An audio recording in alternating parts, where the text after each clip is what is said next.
Hello, everybody. I'm Kathryn Jackson, the founder of The Great Recharge. I'm delighted you've chosen to come and listen to me talk with Jordan today, where we take a little bit of a meander into the world of spirituality at work, what it perhaps looks like and feels like for you, and how we can give ourselves permission to be more present in our life as we navigate the highs and lows of the corporate world and try and stay true to who we are at the same time. Enjoy and let us know what you think.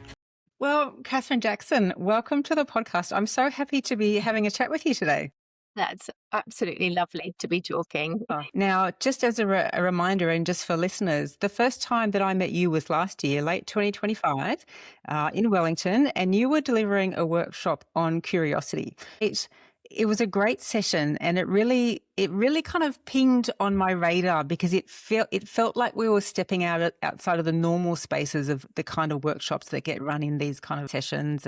But it felt beautiful. It felt beautiful being in the room with this heightened level of presence because everyone was a little bit, I think, out of their comfort zone because talking about these things, it is a little bit different. So I thought that was fantastic. So thank you and congratulations for leading into that space. I thought it was wonderful. It's so lovely to hear that, to be perfectly honest, Jordan, because, when you, as an L&D professional, you get your topics, right? And they wheel you out for different topics. And it can become a little bit same shit, different day. Yeah. That to me felt different and it felt more authentic. One of the things that I'm passionate about in the learning and development space is building experiences for our people that come on our learning events that go beyond quick fixes, quick hacks. Here's how you do it.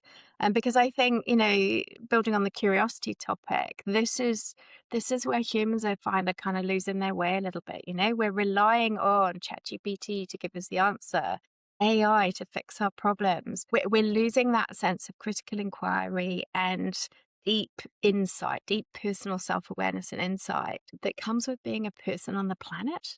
And so I think I wanted to remind L&D practitioners of that in that moment, because we're the custodians, right?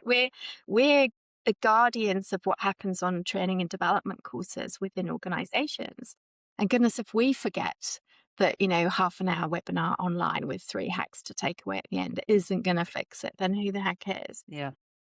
So thank you. That's really lovely feedback. Yeah.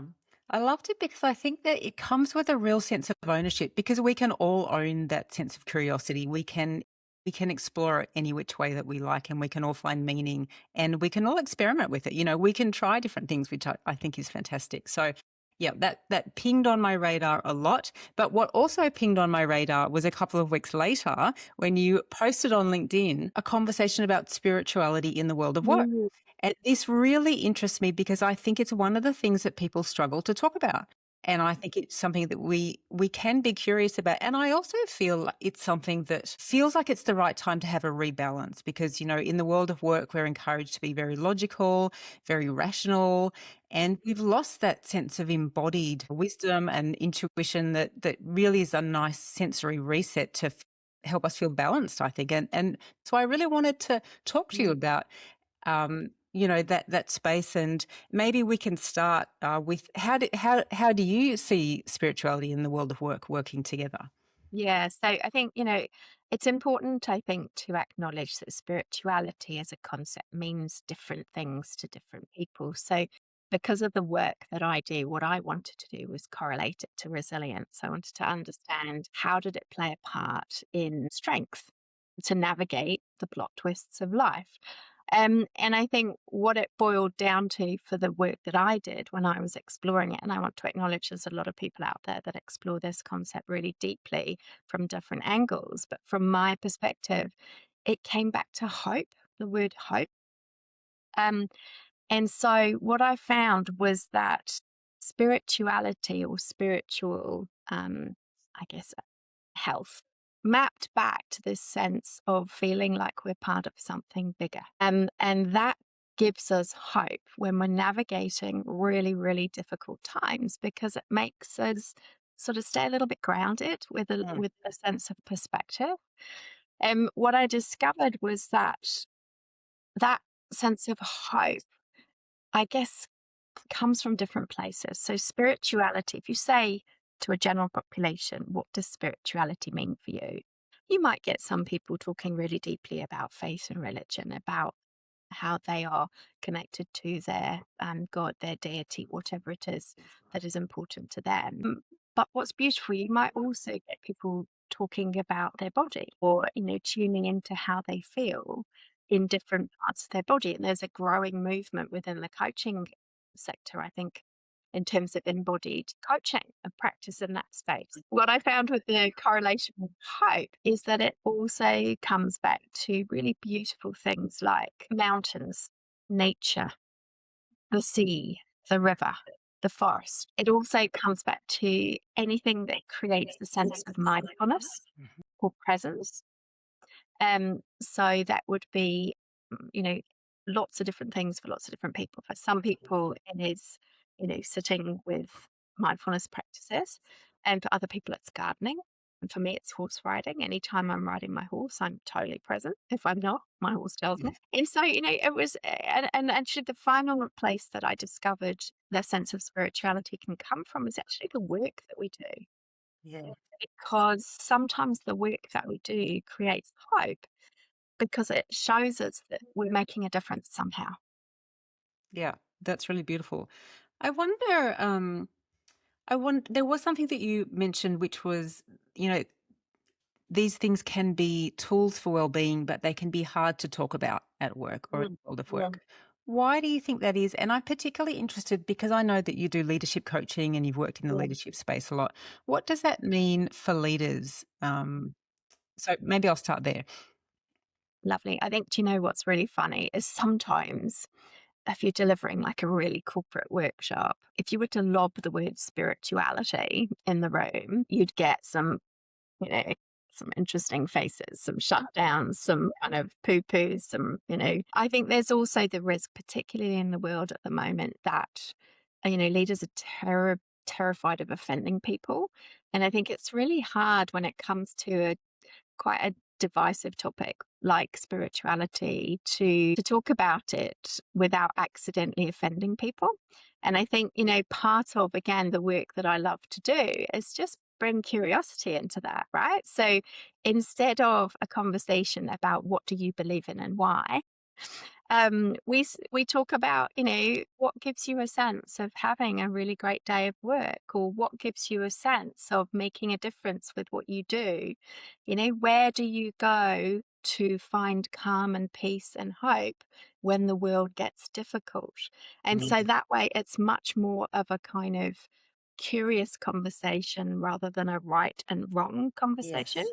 Yes. I think that's really beautiful. And, I have been having this conversation with different people through the journey of this podcast. And one of the things that we've been talking about is actually we're not trained well. We're not trained how to have these conversations well. So I think offering different ways to have these conversations that they're not going to get people's backs up or feel like they have to take a position, I think is great because it Yeah, yeah. creates a healthier Look, landscape.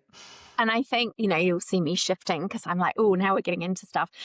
Like I think one of the curious things about humans is that we have this sense that we don't want to get people's backs up. And I think that's a really beautiful thing to consider when we're talking about spirituality. A hard truth that I share with everyone on my workshops is that it's impossible to not get people's backs up about something. And that actually the power comes in what we choose to do if somebody gets our back up. Yes. It's so, all of the workshops that I design and deliver and that my facilitators design on my behalf, they're all designed from a strength and curiosity lens. And so, we help people to learn how to notice what's going on inside their mind, check whether it's true, check whether it's imagined, and then to say things like, well, I've got a different perspective, or Yeah. I see that from another way. And that way, what we're doing is we're not just waiting and training leaders in how to have difficult discussions. We've designed a workshop program that creates a sense of connectedness. Now, some of the stuff I've heard, because we've built connection intentionally into the Um, design. Um, and coaching can do that, right? So coaching is a superpower. If we loop back to but when we look at what coaching does, is it activates a sense of connection. It really helps us to feel heard and seen and understood. Imagine if we taught everyone how to do that, Mm. not just leaders. And that way, when they had conversations, they were intentionally looking to understand another person Mhm. rather than tell somebody what they believe or what they should do. Yeah, I think that's really beautiful. Hello and welcome to Sacred Stories of the Spirit. I'm your host, Jordan Harcourt Hughes. This podcast explores the deeper questions of human experience, how we make meaning, how we navigate life, and how our awareness shapes the worlds that we create. In Series 3, we're exploring consciousness in the world of work. We're exploring how individuals and organisations are navigating complexity, technological change, and evolving ideas about leadership and human development. Through conversations with leaders, thinkers, and practitioners, we're exploring how people find their path in increasingly complex systems. Where do you see the connection between, if we look at the global reports that talk about, that assess engagement in the workplace, in different parts of the world, and the consistencies we're seeing is that drop in engagement in the workforce, and particularly at the middle management level as well. How do you think that correlates to the conversations that we're able to have and the parts of ourselves that we're able to bring to work? Look, I think how long is a piece of string? I think, right now the world is tired. What we had with COVID was kind of a global grief experience, a global fear experience, global uncertainty, the likes of which this generation hasn't seen. And as a result, we're exhausted. And we're in an economic environment which is just demanding more and more and more with less and less and less. And that's one of the reasons that I established and run the Great Recharge, because what we discovered was that it's all about the recharge. So when you find that you've got those scratchy, tired middle managers who are exhausted and on whom everything rests, Mm. right? So they've got the pressure from underneath that's kind of coming up in terms of, what people are navigating at home. They might not have enough money. They might have kids going through stuff. We've got loads, all, carrying stuff. And middle managers see themselves as having to carry that. And upper managers send stuff down the way for middle managers to do, and they're expected to deliver on it. And if you read anything online about who's going to carry us through these next however many years of hardship, it's the middle managers. So train them, like make sure that they got all this training. And I'm like, wow, that is a heavy load to carry. And so, I think I think the answer to your question, therefore, is it's complicated. There's an awful lot of stuff. Yeah. But there are, if we follow the science, I'm all about following the science. And there's an awful lot of information that can help us be less exhausted, be less scratchy, be less having to carry, everything. And that's absolutely what we need to be carrying now. Yeah. To me, when I think about that, and my experience as a middle manager or, in the past, having been in that position of feeling kind of squeezed from top and bottom, Mm. is I think, and this is what I'm interested to explore, is this a particular thing also where we come to our stage of life where we know ourselves very well. We've learned about ourselves. We've spent a lot of time in personal development and we're really crystal clear on what we want. And we're inside organizations where we have to carry the organizational voice. We have to lead out culture. Mhm. And yet we are challenged to verbalize our own stories and our own take on the world. And I really struggled with that. And in this series of the podcast, there's a particular TV show that I'm really interested in the analogies in exploring. And I wonder if you've watched it. It's Severance. Do you know, this is where I make myself look like an absolute twit. We have no TV intentionally. And so I'm terribly sorry, but I haven't seen that. A lot of people haven't, and it's totally fine. And it may be just me that is looking at it and feeling completely gobsmacked about how these underlying themes are just so interesting. Anyway, in severance, basically people are embedded with a chip in their brain so that they can Mm. sever their personal life from their work life. And so when they go to work, they feel completely forget about their personal life because it's easier. You don't have to try Yeah, and connect the two.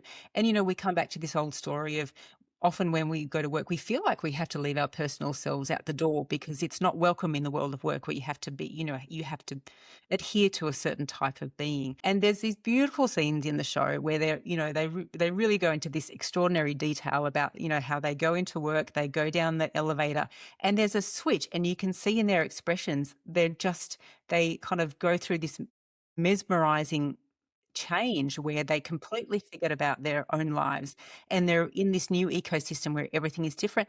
And to me, that just felt so real because I think, you know, I look back on the history of my working life and I feel like that's the way it is. You're constantly going into organizations where you go into rabbit holes where you're trying to figure out the work culture and lead out the culture and lead out the right stories and be the right person. And all the while your own self is there feeling that doesn't have a way to express itself. And I'm really curious about how we can bring those two together because to me, that is where we get our best selves, where we can turn up and be fully ourselves and integrate what is the best for us and what is the best for wherever kind of whatever organization we're working with. So I'm curious about your thoughts on that. you know, it's fun. So the dystopian view of the world like that, I think they're fascinating. I actually read books about that sort of thing. So I think I found my way there, but via the book route Yeah. rather than the TV show route. And I think, you know, I love how they cause us to think and catch up because they almost control alt delete on the way that we live our lives, right? Mm, Because so many of us are sleepwalking. We're sleepwalking, we wake exactly. up, we do exactly the same. And that's brain stuff, right? So that's our brains wanting to keep us safe. So your brain remembers that yesterday it drove a certain way to work and you didn't die. So today you're going to switch off, you're going to drive that way to work.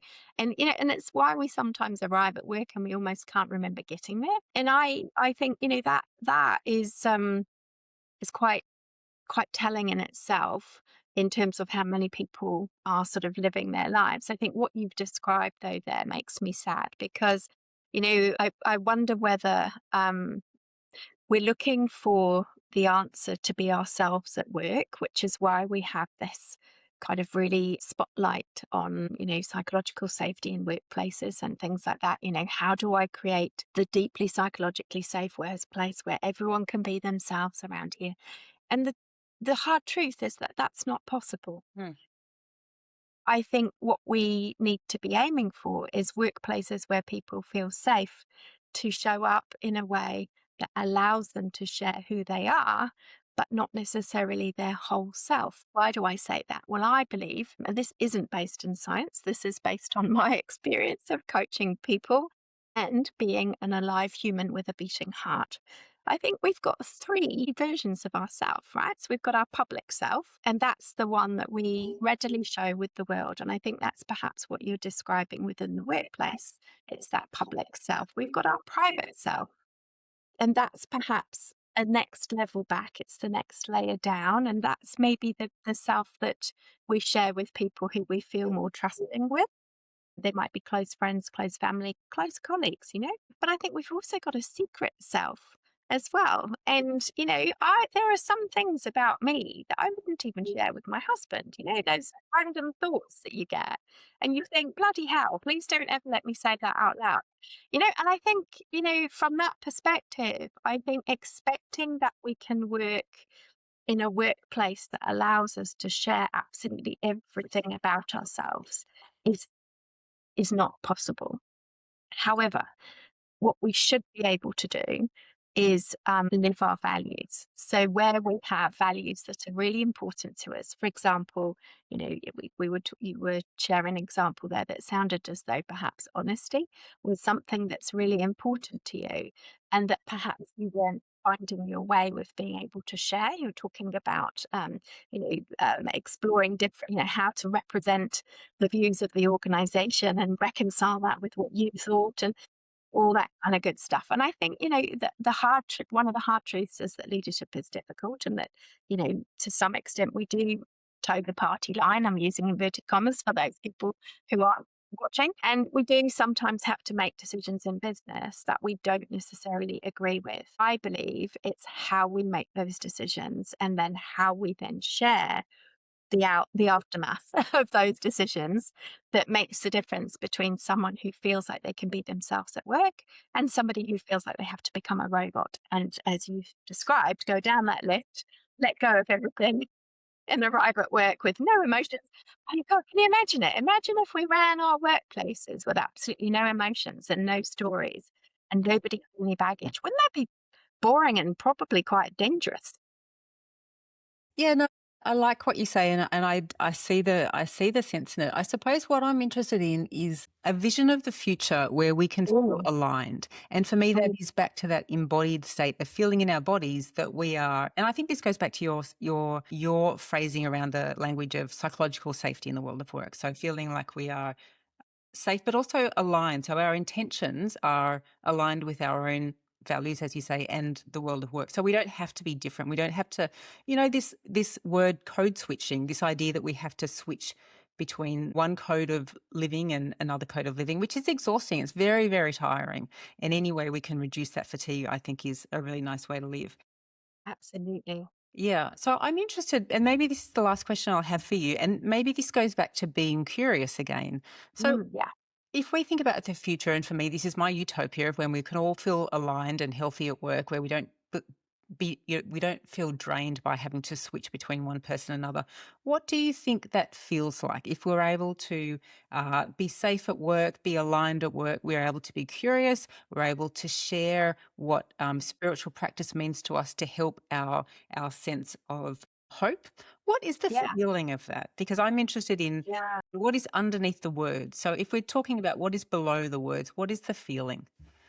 Goodness me, what a deep question. I would love to invite everybody listening to this to find their own word to describe the Yeah. feeling. Because I think what you're beautifully highlighting is just how personal that experience of work is for everybody on the planet. And, I guess if I could loop it back to that curiosity, that word curiosity that we opened with, I wonder whether there's an opportunity for us to become more conscious. And I think that word consciousness is it's not quite a feeling.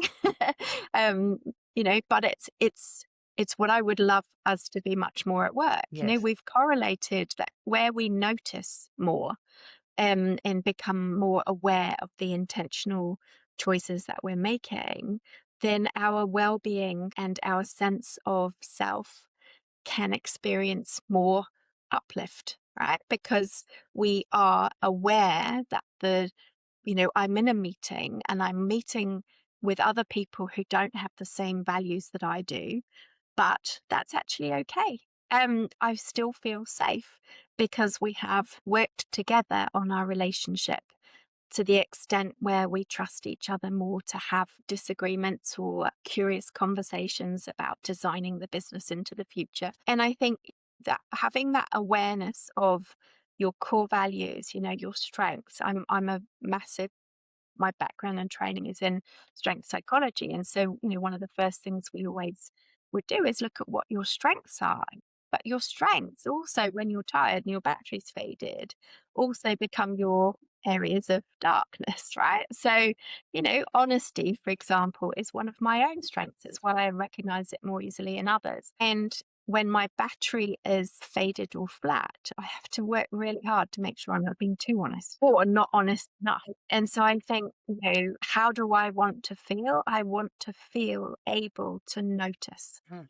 And we don't notice when we're hurtling through life, being busy at a million miles an hour, trying to be everything to everyone, do everything at all times. We notice when we meander off path, when we choose a different route to work, so that we do notice more about what's happening in our life. Hmm. And we notice when we bring awareness to how we feel at work and then curiosity to what might be influencing that feeling.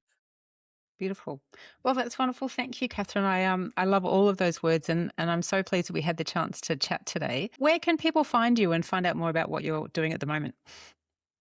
I guess probably the best place to go to would be my website, which is currently www.careerbalance.co.nz. Alternatively, look me up on LinkedIn. I'm on there every now and then to see what's going on in the world. And I'd love to hear from you about what your key takeaways, what you noticed as a result of listening to this podcast, and how you bring more curiosity about your story into your journey as you travel forwards. Beautiful. Thank you. Absolute pleasure. Thank you very much indeed, Jordan, for inviting me here today.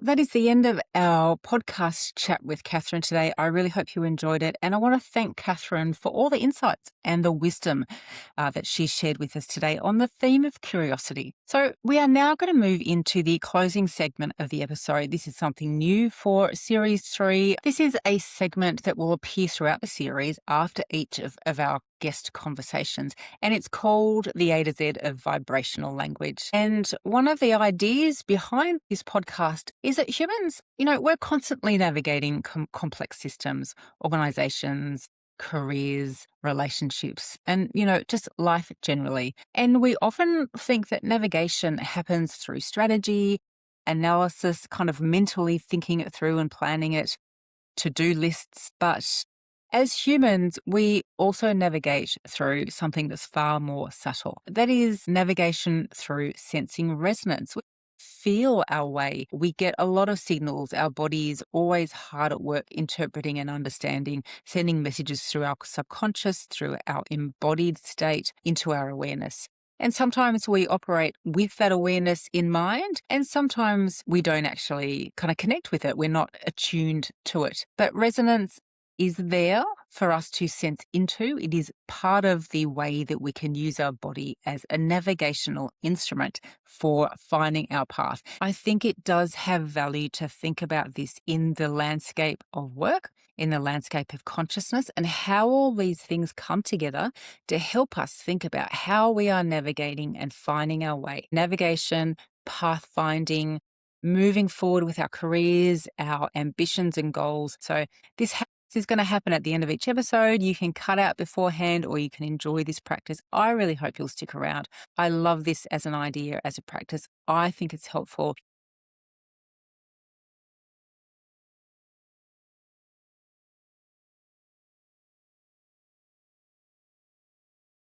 So one of the other things I wanted to incorporate in this last section of each episode is this creative practice called micro mandalas. So micro mandalas are small, organic, circular designs created with watercolor and permanent marker. They're intentionally simple and intentionally small, which makes them playful, approachable, and also portable. Tuck them in your bag and take them around with you. Rather than trying to create something perfect, the invitation to you is simply to follow your curiosity, allowing colors and shapes and patterns to emerge naturally.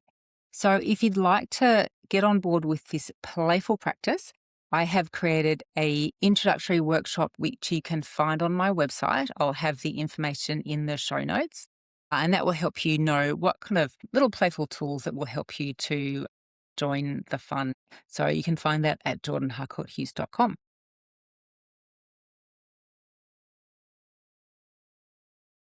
Okay, so here we are. We're about to kick into the A to Z of vibrational language. And today we are starting with the letter C for curiosity. We're moving into our micro mandala playful practice. It's time to just do something with our hands, to enjoy some time out, to reflect on what we've heard in the episode. The A to Z of vibrational language is really a way to start thinking about how we interpret the world around us, what sensory capabilities we have, and are they the ones that we need to nurture a little bit more, or are they the ones we use all the time? And it's probably different for all of us, actually. But long before we explain something with words, our bodies often already understand it. So we can sense tension in a room. We feel drawn to certain ideas. We know when something doesn't feel right. These are subtle signals, and often we are using them without naming them.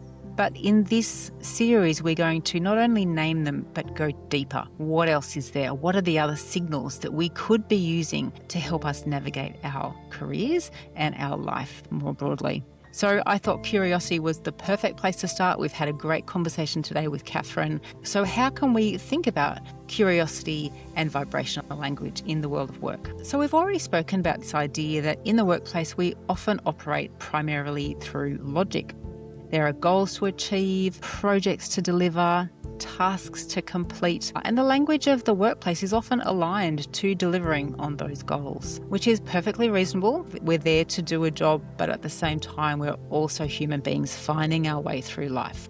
We're individuals with our own path, our own energy, and our own sense of identity. And that doesn't disappear just because we're immersed in our work. In this series, I've mentioned the television series Severance a few times. I think it captures this idea so beautifully. If you don't know it, in the show, employees undergo a procedure that separates their work selves from their personal selves. Their innie only exists at work and their outie exists in the outside world. And it's an extreme fictional version, but I think that many of us sense it in our day-to-day working lives, like we're living these two separate lives, the professional version of ourselves and then the deeper personal version of ourselves. I did bring this up with Kathryn. You will have heard that we had a kind of quick chat about this. And where I landed is this idea that ideally we are integrated people. We can bring our full selves to work, and we can contribute meaningfully. That can mean different things. And, Kathryn did point out the fact that, it's not utopia. There will always be different ways to interpret what that means. And you will have a different idea perhaps of what it means to you. So this is a great place to think about it, a great space to give some time and thought to this idea. Let's be curious. Let's be curious about what it means to bring ourselves to work and feel like we are able to live our values as we do our work. Vibrational language is the invitation to become more aware of the signals that we are receiving through our own bodies, the subtle cues of curiosity, excitement, hesitation, resistance. These are all really helpful for us to sense into the energy and the landscape that we're moving through. Curiosity is a really powerful signal for us to be able to experience. When we feel curious about something, our awareness opens, our perception expands, and we begin noticing possibilities that we might otherwise overlook. Curiosity can appear quietly. It might be a small question that keeps returning to us. It may be a topic that you feel drawn to explore, or a conversation that you'd just like to have with someone. It could be an idea that sparks energy inside you. There are so many different ways to think about how curiosity can be a really great signal to explore. So this is some time to reflect on that, to enjoy doodling and creating and being embodied. So think about it. How do you feel curious? When do you notice yourself becoming curious? And where might that curiosity be pointing? In this conversation today, Kathryn and I touched on the idea of spirituality in the workplace. And what I really appreciated was Kathryn's perspective that spirituality can actually mean many different things to different people. One of the foundations that she mentioned, though, was hope. Hope is another powerful energetic signal that is there for us to explore and to investigate, really. So as you go forward with this little micro-mandala practice, you might also reflect on this question: when do you feel hope? How does hope feel in your body? And what do you love about that feeling? And what part of it may also make you feel uncomfortable? Noticing these kind of responses is a really powerful way to begin understanding how your body interprets experience. And now is the perfect time to have a play with all of those ideas. So again, this is the chance to step down into some quiet moments and to play and to reflect. I hope you enjoy it.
Well, I really hope you are enjoying series 3 of the podcast so far. I always find it astonishing how powerful it is to think about our stories, to reflect on them, to evolve our stories, to release old stories that no longer fit, and understand how powerful stories are as a tool to help us navigate life. So if you find that these conversations are resonating with you and you are interested in exploring your story in more detail, you might like to explore my Pathfinder coaching offering. The coaching is essentially a pathway to help you develop and hone the navigational tools that will enable you to most deftly navigate your own life path. We all have such unique and distinct pathways that sometimes one-on-one coaching can really help you to sit down, listen, turn inwards, and help understand all the different navigational signals that you have to support you in finding your best path forward. Find out more on my website, jordanharcourthughes.com.